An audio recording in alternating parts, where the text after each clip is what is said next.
claims ng mga retirees na matagal din sila Your Honor, yung last year po, nakakuha po kami ng 500 million courtesy po ng Kongreso, ng Senado.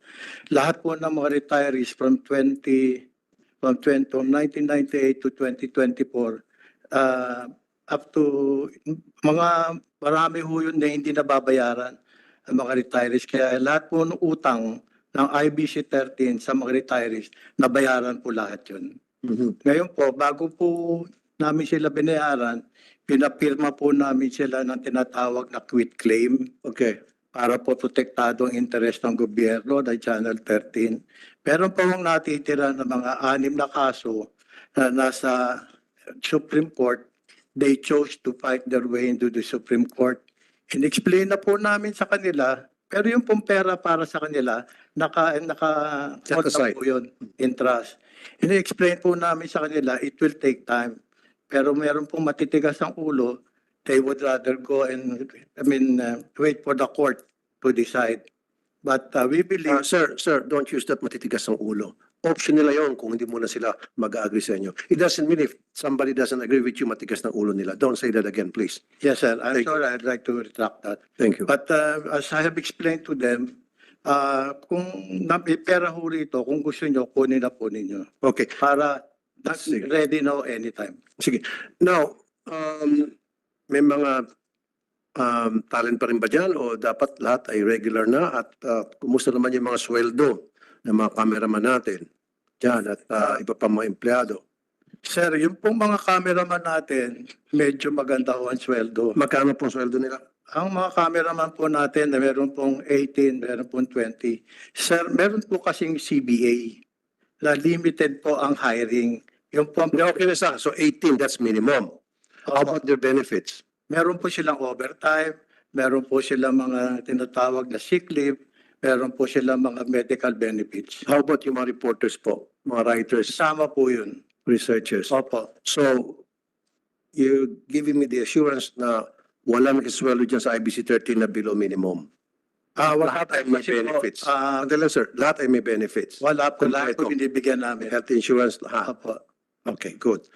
Now, ano po yung plano ninyo para mapalawak yung viewership? Sa ngayon po kasi, paminsan-minsan napapanood ko yung TV 13. Pero, let's accept the fact na hindi ganun kalawak yung viewership. So how can you compete with other TV stations para tumaas-taas naman yung mga nanonood sa inyo yung bilang? Admittedly po, medyo na mababa po kami. Ang ginagawa ko po from last year, na dinidigital po namin para malakas po ang coverage. Okay. Lahat until the next year, meron po kami 10 TV station eh. 7 lang po yung nag-ooperate, kaya bubuksan po namin yung iba, kaya meron po kami digital. Your Honor, maganda po ang geographical location ng mga antena ng kanilang mga frequency. Ang kailangan lang ho mabuhay. Kaya pag nabuhay ho yun, gaganda ho kami ang aming coverage. Okay, thank you. Thank you, Mr. Policarpio. Dito naman sa PEC Broadcasting, through Attorney Rolex Suplico. Yes, Your Honor. Tulad ng mga tanong ko sa IBC, kumusta naman po yung mga empleyado ninyo? Your Honor, we are paying our employees in accordance with the law, Your Honor. And we are not facing any claims before the National Labor Relations Commission or before DOLE or Okay. even in the regular courts, Your Honor. So, kumpleto naman po sa benefits ang mga empleyado po Yes, ninyo? Your Honor. Okay. At wala akong nakitang issue or derogatory record against your broadcasting network, and congratulations. Thank you, Your Honor. Keep it up. Thank you. So if there's no more concerns regarding the franchise applications of IBC and PEC, unless Senator Mark or Senator Cynthia would like to say something, then I would like to refer to a technical working group. So it's good as approved. Congratulations po. So pwede na kayo Thank you, umuwi. Your Honor. Okay na po. Dismiss na po kayong dalawa. Wala na kayong problema. Okay. Salamat po. Sir, if you po, additionally po, Okay ka na nga. Salita ka pa. Leo, gusto lang ko malaman nyo na 65% po namin programa related to government programs. Very Number good. one ho ang aming campaign to combat fake news. Yes, As a sir. matter of fact, ang reach ho namin yan around. Meron kayo Congress 65 TV, million. which is a good program, ha? Napapanood ka. Salamat po. Okay, thank you. Maraming salamat po. Yes, sir. Yes, sir. Senator Villar, thank you. Mr. Tolivio. Ayun. And now naman, itong electric cooperatives, Aklan Electric Cooperatives, the AKELCO, would you like to make a statement, sir? Gagawa lang po kami, Your Honor, ng manifestation. Meron kasi kaming PowerPoint presentation kasi medyo mahaba. Mahaba po. Ay, huwag niyo pong pahabain. Puputulin natin. Kaya nga po, gagawa na lang po ako ng brief manifestation po. Ganito lang po gagawin. I-submit niyo na po sa committee namin. Yung USB po, pwede po. Opo. Kaysa naman present tayo, abutin tayo ng siyam-siyam. Bumabagyo pa man din. Sunod naman, yung Benguet Electric Cooperative, pag mahaba, submit na lang kayo ng position paper niyo. Mahaba, maiksi. Yung Benco. Wala? Okay. Si Congressman Mark, go. Yes, thank Meron you. po kayong gustong ibigay na statement? Yes, I would like to present two bills actually, Mr. Chair, if Yes, that's permitted. First, thank you very much, Honorable Chair, Senator Rafi Tulfo, and of course our person in the Nationalista Party, Senator Mark Villar and Senator Cynthia Villar. Our honored guest this morning, good morning to everybody. Mr. Chair, this bill that we would like to propose today seeks to upgrade the classification of LTO Baguio District Office from Class C to Class A and the conversion of Baguio Licensing Center into a regular LTO Class B licensing center in the city of Baguio. As you all know, Baguio is classified as a highly urbanized city with a growing population of 392,000 at the beginning of 2023. With the growing trade and business therein and its nearby municipalities, it is most fitting that the public has easy access to basic government services, including access to LTO services in securing vehicle registrations, processing of driver's license and permits, and other concerns on land transportation. For the years 2018, 2019, and 2022, LTO Baguio District Office recorded an average of 80,200 transactions with an average revenue of about 109 million pesos. Pursuant to LTO Memorandum Circular Number 2020-2200, an LTO district office with an overall point score ranging from 76 to 100 shall be merited to a Class A. Based on the average annual transaction of our LTO Baguio district office, it has garnered an 82.5. Hence, its classification shall be upgraded or should be upgraded from Class C to Class A. In 1992, LTO Baguio Licensing Office was separated from Baguio LTO District Office, thereby administratively creating the Baguio Licensing Center, which was given a different unit, while LTO Baguio registration retained its code and classification. Its personnel complement remained to only 14 plantilla positions, providing motor vehicle registration and driver's license. The creation of Baguio Licensing Center into a regular Class B licensing center will not only benefit the local clients but also minimize the risk of clients resorting to or being victimized by fixers and fixing activities, as well as eliminate cases of fake licenses through a more effective and efficient access to driver licensing services. We would like to propose, Mr. Chair, that we will upgrade our LTO district office to Class A and the establishment of a Baguio licensing center into a regular Class B licensing center. This will help our clients from Baguio and its nearby municipalities benefit from such enhancement and a more efficient and effective public service shall be fostered. Finally, Mr. Chair, with the upward trend in vehicle ownership, issuance of permits and licenses, more clients will be accommodated, yielding to a higher revenue also and efficient public service to the people of Baguio and the whole of Cordilleras. In view of the foregoing, Mr. Chair, this representation earnestly seeks the approval of this timely and important proposed measure. That is for the LTO reclassification. In the case of Benguet Electric Cooperative, Mr. Chair, we would like to seek this body to grant a legislative franchise to the Benguet Electric Cooperative to construct, install, establish, operate, own, manage, and maintain a distribution system for the conveyance of electric power to the end users in all the municipalities of the province of Benguet and Baguio City pursuant to Section 27 of Republic Act 9136, others known as the EPIRA Law. Benco was organized and registered on October 5, 1973 as an unstacked, non-profit, service-oriented entity and was granted by the National Electrification Commission on March 20, 1978, the sole franchise to operate an electric, light, and power service in the city of Baguio and the whole of, province of Benguet. The franchise area of Benguet Electric Cooperative comprises the 13 towns of Benguet Province and the city of Baguio. In 2019, Benco conducted the referendum for the conversion of the electric cooperative to stock cooperative under the Cooperative Development Authority or CDA. The CDA granted its certificate of registration on November 11, 2020. Benco's vision is to be a world-class and globally competitive electric cooperative that is self-sufficient in renewable energy and provider of quality service to empowered member consumer owners.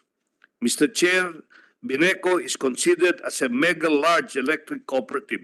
Its sales ranges from 35 million to 40 million kilowatt hours per month, and it serves 216,440 accounts as of 2021.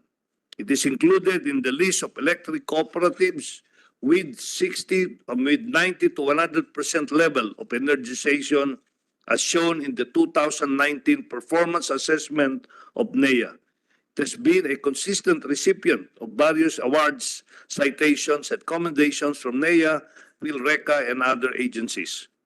On July 20, 2023, NEA issued its certification for Benco as a Category AA based on its 2022 overall performance assessment. Being a Category AA, Benco obtained a 92% score and is officially considered as a cooperative in very good standing. Mr. Chair, granting a legislative franchise to Benco will ensure the continuous supply and delivery of affordable, efficient, and safe electric power to the people of Baguio City and Benguet. Hence, this representation seeks the approval of this proposed measure. Again, thank you very much, Mr. Chair, and good morning. Thank you very much, Congressman Mark Go, Baguio City Lone District Representative. Sir, I saw someone was raising his hand a while ago. I think that was Attorney Carino of Benco. Andiyan ba si Attorney Carino? Wala na? Nandyan po, sir. Okay. We are here, Yana. Virtually or physically? Virtually po, sir. Ayun na nga. Sige, go ahead. Yeah, good morning, Senators.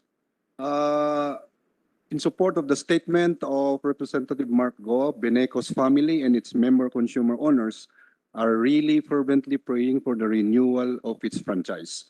As of 2023, the latest rating by the NEA, Benco is already recaptured its lofty standing as a AAA electric cooperative.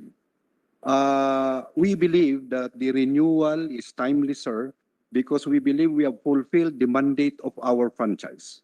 One is the energization of the rural communities at 100%, the provision of a sustained power supply for our member consumer owners, and the imposition of to the member consumers of the least cost rate or competitive rates and engaging our MCOs not only as consumers but as vital stakeholders. Way forward, Your Honor, we really pray for 6 matters on the table. Is the franchise renewal of Beneco so that we can continue our passionate and dedicated service to our member consumers.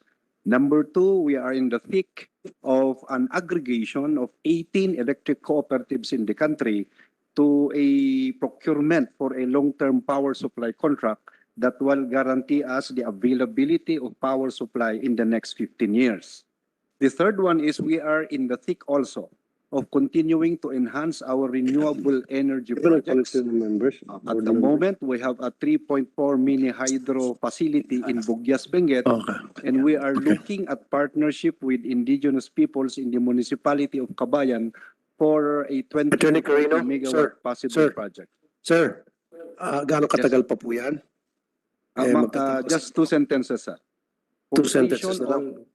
Completion of smart grid system, electrification of emerging sitios, and the continuous improvement of our operations. Sir, good morning. Thank you. Dalawang tanong lang po. And then siguro kung meron gusto itanong si Senator Mark Villar or Senator Cynthia. Nag-take over po kayo, di ba? So, kayo na po yung mga bagong board. Ano po yung nakita niyo mga anomalya o katiwalian ng previous boards na pinalitan ninyo? Kung meron man. Sir? Can you hear me po? The NEA took over and positioned a task force for our board of directors in January 2023 based on the administrative decision that was issued by NEA. Sir, just answer my question po. Ano po, kung meron man, ano po yung mga katiwalian, anomalya na inyo pong na-discover na ginawa ng previous mga members ng board? Yun lang po yung tanong ko lang. Kung meron, kung wala. Wala naman pong anomalya as is, sir. It's just a matter of disallowances po na Okay. natanggap Sige po, nila. Nea? Nea? Nandito ba yung Nea? Okay, Nea? Don't worry, sir. Wala kayong problema sa akin. Yung previous meron kasi nareklamo sa akin yan noon eh. I remember. So, Nea, ano yung mga katiwalian na na-discover po ninyo sa Beneco from the previous board directors? Yes, good morning, Mr. Chair. Good morning, Senator Mark Villar and Senator Cynthia Villar. The NEA, after having conducted an audit, has removed the previous members of the board of Beneco on the basis of findings of that said members of the board have unduly received benefits and allowances, availed of and mismanaged substantial loans to the detriment of Beneco, as well as amended the terms of payment for several of its service providers without the required approval of NEA, among others that have been the subject of an administrative committee case and has led to the dismissal of the previous members of the board of directors. Very good. Now, Typhoon Christine will make landfall in Baguio. It will be a direct hit in 10 hours, meaning dinner time. Ready ho ba ang Beneco? Prepared ho kayo? Anong klaseng preparations po ang mga ginagawa niyo ngayon? Yes, sir, our standard operating procedure for typhoons that are coming, we already activated in the last 48 hours our Beneco emergency response program for all linemen to be on 24/7 and also activated the support services in order that we will be ready. Our warehouse is ready for any need for any material disbursement. And of course, we will continue to patrol our areas and to be prepared for any eventuality, sir. Thank you po, sir. Now, let's move on to the Pampanga Rural Electric Cooperative, Presco. Presco, meron kayong statement? Make it short, please. Good morning, Your Honors. Good morning. I'm Ronald A. Perez in behalf of Pampanga Rural Electric Cooperative Incorporated. I would just like to manifest for the renewal of the franchise of Presco, considering that Presco is one of the pioneer electric cooperative in the country. It started in 1968. Also, we also attain our mandate for the total electrification of our franchise. And considering from 2012 up to 2023, we are categorized as AAA electric cooperative by the National Electrification Administration. That's all, Your Honor. Thank you. Thank you. So therefore, Aklan Electric Cooperative, Akelco, Benguet Electric Cooperative, Beneco, and Pampanga Rural Electric Cooperative, Presco. So submit additional position papers kung meron kayo, and makita-kita lang tayo sa TWG sa susunod. Thank you. You are dismissed. Okay na. Pwede na kayong umuwi. Good morning sa inyo. Okay. Good morning po. Thank you. Thank you. Thank you, sir. Thank you. Now, punta tayo sa LTO. Ito, marami-rami tayong katanungan sa LTO. Andito si Sen Mark, back up ko to. Okay. Now, LTO. First things first. Maganda yung nilabas niyong memo, random, circular, tungkol doon sa aking matagal nang inireklamo sa inyo yung open deed of sale. So sa pinalabas niyo yung memorandum, ni-require niyo na po ang lahat ng mga seller ng mga sasakyan to inform LTO within a certain period of time. I think 5 days. Was it 5 days? And failure to do so, may fine na 20,000 pesos ata. Medyo nabulabog ako doon kasi ako nakapagbenta rin ako ng mga sasakyan na at hindi ko na-impormahan yung LTO na naibenta ko ng sasakyan yun. Kasi wala namang ganun patakaran noon. So paano to? 10 sasakyan ang nabenta ko ng panahon at lampas sa deadline. So 10 times 20. So may utang ako sa inyo ng 200,000. Paano yun? Sir, Attorney Greg po, Executive Director ng Land Transportation Office. Sir. Magandang umaga po, Mr. Chair. Mr. Chair, yung mga bentahan po na nangyari before the effectivity of the administrative order, it should be reported to the LTO per the said AO po, it should be reported to the LTO within 5 days from effectivity of the administrative order. However, with the concerns po na nakarating po sa opisina po namin, Mr. Chair, we are reviewing that transitory provision regarding the application of the administrative order to the previous transactions happened po. So therefore, yung mga nakapagbenta ng masasakyan previously, like me, and even more probably Senator Mark Villar, nakapagbenta ka siguro kayo ng sasakyan in the past. And na-report niyo ba yun sa LTO na kayo'y nagbenta ng sasakyan? Kasi Matagal kung na hindi, yun. meron kang multa. Matagal na yun. So siguro ako Retroactive. concerned din ako katulad mo dahil siyempre dami nakabenta dati. So siguro kailangan i-clarify yung So kailangan provision. magpalabas ko kayo ng bagong memorandum circular kasi medyo nakakalito po yun. At maraming natatakot kasama na ako doon. So dapat well-defined kung ano yung sistema na pwedeng mailatag ng sa gayon. Hindi matatalanta yung mga tao at acceptable. Yes po, Mr. Chair. We'll take that into consideration po, Ito yung Mr. Chair. administrative order. So wala muna itong multa na 20,000. Yes po. Na wala muna itong retroactive. Tanggalin siguro itong salitang retroactive. Kasi kung retroactive, pati ako, manggagalaiti ako. Sabi ko, yung kapalpakan ninyo, akong magsasuffer. Sana, noon pa lang naisip niyo na yan. Nasabihan niyo kami, then hindi na ako magmumulta ngayon. So dapat baguhin niyo po ito at i-clarify niyo. And dapat yung information dissemination properly disseminated talaga. Hindi lang yung sa isang dyaryo na ipopost ninyo at hindi pa siguro masyadong kilalang dyaryo. Dapat national circulation sa TV, radio, social media, etc. para malaman ng lahat. Opo, Mr. Chair. Okay. So wala muna itong memorandum order AOVOM-2024-046 kasi nakakalito po ito. Am I right? Yes po, Mr. Chair, as regards to those previous transactions po. Thank you. And yung isa pang gusto ko mangyari, each time na magre-register ang isang owner ng isang sasakyan, he or she must present himself or herself sa LTO physically at magpapakita ng mga identification to ensure or to assure the LTO na siya ngayon talaga ang nagpaparegister.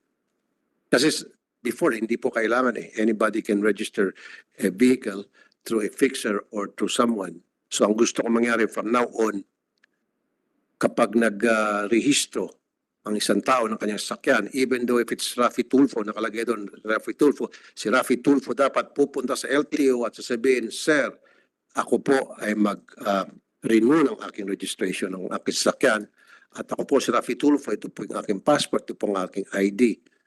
Clear po tayo dyan. Yan po ang gusto kong maging patakaran from now on. We'll consider, yes, Mr. Chair, we'll study po that policy and then we'll issue the necessary guidelines. At wala na po yung open deed of sale, ano po? Yes po, Mr. Chair, definitely po. Dun sa AO po, yan po yung iniiwasan po natin dyan, yung mga open deed of sale. Kaya nga briefly para sa kalaman no lahat dito, Senator Mark, marami na kasi ako na-enkwentro sa aking programa na nagkaroon ng problema isang sasakyan, naka-hit and run o nakabangga at may ginawang kalokohan yung sasakyan na yon and then nakuha yung plate number, pupunta ng mga pulis, yung address na nakaregister sa LTO, sasabihin nung tao doon sa bahay na yon, wala dito, that wrong address. Or kuminsan, nabenta ko na yan. 10 years ago pa. And yet, yung registration updated. So, ibig sabihin, hindi na-register nung bagong buyer, open deed of sale lamang. So, nagkakaproblema kapag merong nagawa yung sasakyan, may bulyaso. Nahirapan yung ating mga otoridad na i-trace. So, yun ang gusto ko dapat from now on with ID and yung person na yun na mag-renew ng lisensya, ng registration ng kanyang sasakyan, dapat siya mismo nandoon. Tama po with IDs. Okay? Up. Alright. Yung distributions ng mga plaka po, LTO. Yung concerns ng marami, yung delayed distributions ng mga plaka. Kumusta naman po? Updated na po ba tayo? Nasaan na po tayo ngayon sa pagdating po sa proper distributions ng mga plate numbers? Opo, Mr. Chair, updated po tayo sa mga plaka, Mr. Chair. It's just that pag napunta po sa dealer, dun po nagiging bottleneck sa mga dealer. Mhm. Marami na pong pumunta po sa amin, Mr. Chair, na naghahanap po ng plaka. At pag hinanap po namin ng kanilang, pag tinignan po namin ng aming records, makikita po na ibigay na po ito sa dealer months ago. So, in that case, Mr. Chair, sinushokos po namin yung dealer at pinag-explain po namin bakit po hindi na-distribute yung mga plaka sa mga tao po. Ito po isang concerned citizen. Si Marky Pablo. Sabi niya, 2020 ko po nakuha yung aking motor. Hanggang ngayon, wala pa rin pong plaka. 4 years na po. Magpa 5 years na. Mr. Chair, yung pong 2023 pababa, 2022, 21, dyan po yung mga backlog po ng aming motorcycle plates because of those problems encountered by LTO po dati. Okay. So in order to address that po, Mr. Chair, yung production po namin, bulk of our production is to address the backlog. Okay. Tapos while we are addressing the current demand, I need to double check, Mr. Chair, kung yung 2020 motorcycles na nabenta po ng 2020 ay meron na pong Sir, plaka. gawa niyo ng paraan by all means at all cost na yung mga 2020 pa na nabili ng mga motorsiklo, gusto ko po na by the end of this year, may bigay na po yung mga plaka nila dahil sila po ay prone sa paghuhuli ng mga MMDA traffic enforcer or other traffic enforcement group. Huliin sila, harasin sila, paparahin sila sa mga checkpoint. Kawawa sila. Hindi nila kasalanan yun dahil nabayaran nila yung motor, naibigyan na lahat ng mga requirements doon sa dealer, sa LTO, and yet, ang LTO ang may kasalanan at sila ngay nagsasuffer. So sir, may pangako niyo ba sa akin na ito mga 2020 pa, 2021 na mga nakabili ng motorsiklo, dapat maibigay na before the end of this year yung kanilang mga plaka? Yes, Mr. Chair, actually po ang commitment po namin, ang commitment po sa presidente is to finish all the backlogs, motorcycle or motor vehicle backlogs plates by June 2025. But June pa. we will Okay. consider po itong 2020 na motorcycles po, Mr. Chair. So, June 20. Kasi alam niyo po, Attorney Greg, kung napapansin mo yung pila-pila ng mga motor, kahit saan mga syudad, sa mga probinsya, pumipila yan sa isang checkpoint at nandun yung mga traffic enforcer kung sa mga police na hinahanapan ng rehistro yung mga motorcycle dahil wala silang plaka o yung nakalagay doon sa motorcycle nila, yung karton lang. Diba? So para naabala na nga sila at pagkatapos hingin pa ng pera. At yun ay dahil kasalanan ng LTO. Dapat kung merong mga dapat kikilan yung mga traffic enforcer na salbahe, dapat mangikil sila sa LTO, wag doon sa mga inosenteng motorista. Diba, sir? So tama yung sinabi niyo po, commitment niyo kay Presidente by June 2025. Opo, but we're doing everything po para po matapos po within this year. In fact po, meron pong nagbibid na po ng instead of procuring blank plates po, we are procuring finished plate para while yung amin pong planta gumagawa ng plaka, nagpo-procure na rin po kami ng tapos na finished plate na rin po. Okay, sige. Yung pong mga plastic driver's license cards, marami pa rin pong mga nagreklamo na wala pa rin na po yun ang binibigay sa kanila, papel lang. Mr. Chair, we have sufficient driver's license cards po. Meron lang po tayo yung mga hindi pa po bumabalik sa LTO para po ipaprint yung kanilang papers license. So that's why may information dissemination po kami. We are encouraging those personnel na meron na person to na meron paper license to go to the LTO kasi ready na po yung mga cards po. We have sufficient cards for printing po, Mr. Chair. Okay, sige. Isa na lamang po. Mahabang proseso ng paglipat ng ownership. Mahal masyado ang mga pagproseso ng papela sa LTO galing sa isang concerned citizen. Mahaba ba ang proseso po? Paglipat ng ownership? Pagbigay ng abiso sa LTO na yung kanilang sasakyan inibenta nila to someone? Hindi naman po, Mr. Chair. It's the same po. We're compliant po dun sa ARTA requirement and compliance sa ease of doing business.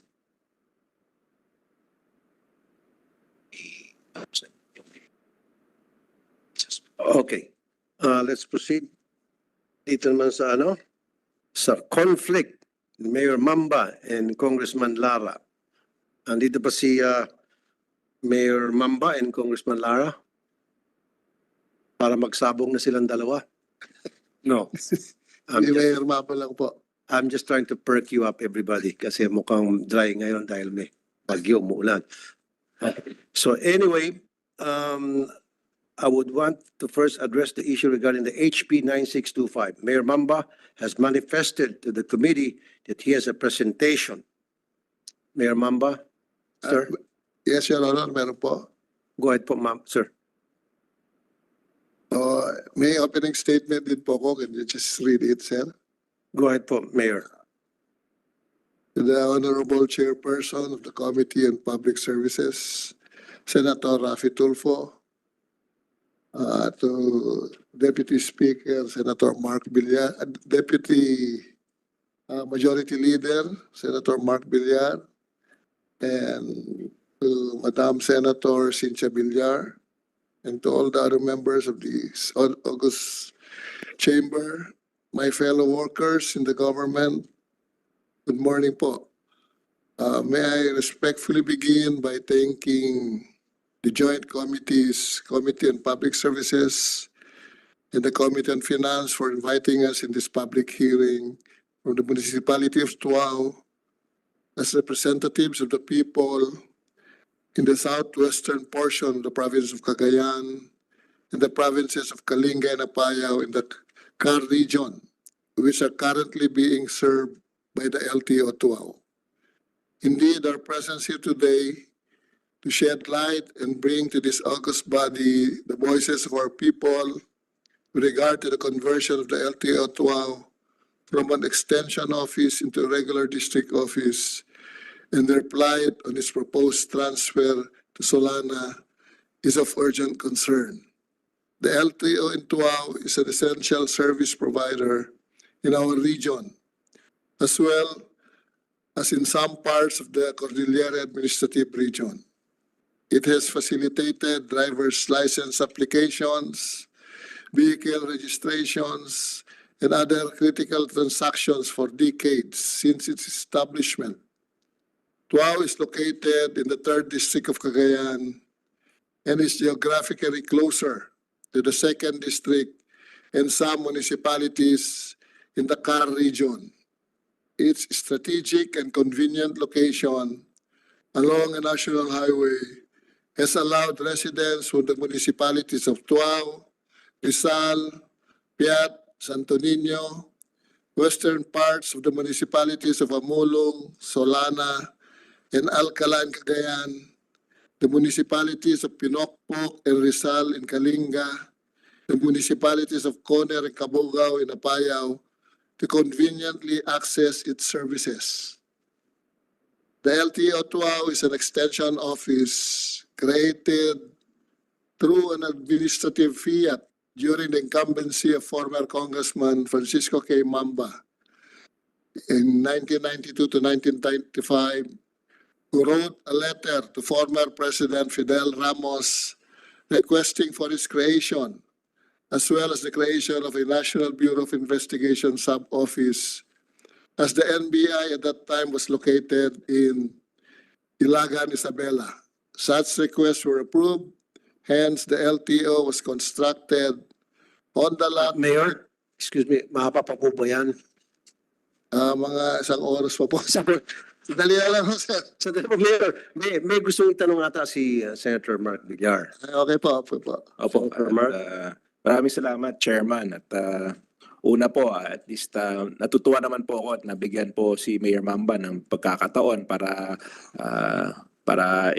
at least i-express nila kung may mga concerns nila sa paglipat ng LTO office.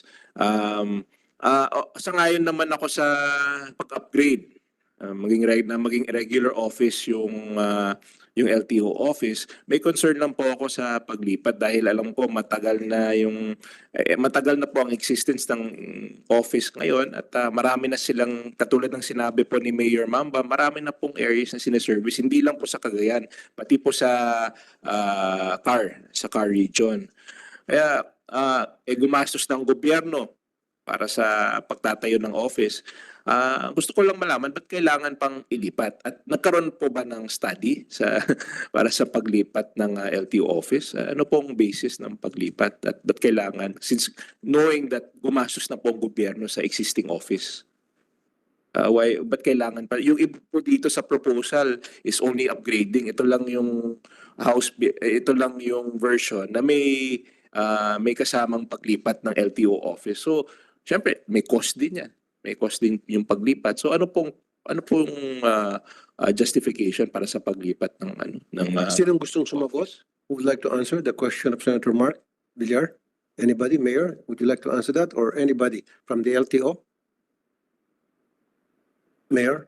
Ang sulat po ng previous director, patulong po sa amin, yung dating Director Sales, na on the conversion only into a district office without transfer. Pero nagulat na lang ho kami nung nasa Congress na may provision na to transfer it to the neighboring municipality. Yan lang naman po yung Opo, wala naman po akong problema kung magtatayo ng office sa ibang lugar, ng satellite office o ng office. Ang problema ko lang, yung concern din po, at ito din ang concern nyo po, sayang naman yung ginastos ng government at kawawa naman yung mga residents ng adjacent areas dahil malayo yung proposed site ng bagong office. So, at syempre, like katulad ng sinabi ko kanina, meron ng existing office at ginastusan na po ang office. So, sayang naman kung sa tingin ko, sayang naman kung ipapasara po natin ang office na existing at marami po silang sineservice na ating mga kababayan. So, is there anyone who can give a justification for this? Meron bang feasibility study sa paglipat? May reason ba para sayangin yung pondo ng gobyerno dahil may existing structure already? Anybody would like to answer that question of Senator Mark? Okay. Mr. Manuel, sir, can you identify yourself? I can't see your nameplate. I'm Manuel Baricawa. And you're of, from? LTO Region 2, sir. Okay, sir. Please go ahead, answer the question. of Actually, Senator Mark. our proposal, as stated by the good mayor, is originally on just the conversion of the extension of East. Why? Because we already have an existing building and a lot, and we have been doing as well good in the area, catering even the neighboring towns of actually the towns of Apayao, particularly Pinukpuk, Coner, and Kabugao, and some areas of Kalinga. So